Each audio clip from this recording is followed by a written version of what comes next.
Tesla വന്നു, അതിന് പകരക്കാരനായി BYD വന്നു. ChatGPT വന്നു, അതിന് പകരക്കാരനായി DeepSeek വന്നു.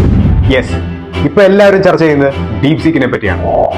AI സെക്ടർ കുറച്ച് ദിവസങ്ങൾക്ക് മുമ്പ് വരെ അമേരിക്കയുടെ കൈകളിലായിരുന്നു. എന്നാൽ ജനുവരിയിൽ DeepSeek എന്നൊരു ചൈനീസ് AI ഒരു ആപ്പ് ലോഞ്ച് ചെയ്തു. ഈ ആപ്പിന്റെ ലോഞ്ചോടുകൂടി AI ജയന്റായ NVIDIAയുടെ ഏകദേശം $589 മില്യൺ ഒറ്റ ദിവസം കൊണ്ട് മാർക്കറ്റിൽ നിന്ന് വൈപ്പൗട്ടായത്. But Y?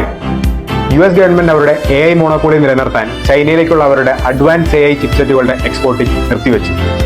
സോ ഇത് ചൈനക്കാർക്ക് ഇഷ്ടമായില്ല. ChatGPTയേക്കാൾ ചീപ്പറും എഫിഷ്യന്റുമായ ഒരു AI ആപ്പ് അവർ ഇൻട്രൊഡ്യൂസ് ചെയ്തു. അതാണ് DeepSeek. ആൻഡ് വളരെ ഇൻട്രസ്റ്റിംഗ് ആയിട്ടുള്ള കാര്യം എന്താണെന്ന് വെച്ചാൽ ഇത് ഏറ്റവും കൂടുതൽ ഡൗൺലോഡ് ചെയ്ത് അമേരിക്കക്കാരാണ്. IIT മദ്രാസിന്റെ ഡയറക്ടർ വരെ ഗോമൂത്രം പ്രൊമോട്ട് ചെയ്യുന്ന തിരക്കിലാണ്. ഉടൻ തന്നെ മെയ്ഡ് ഇൻ ഇന്ത്യ വരുമെന്ന് നമുക്ക് പ്രതീക്ഷിക്കാം.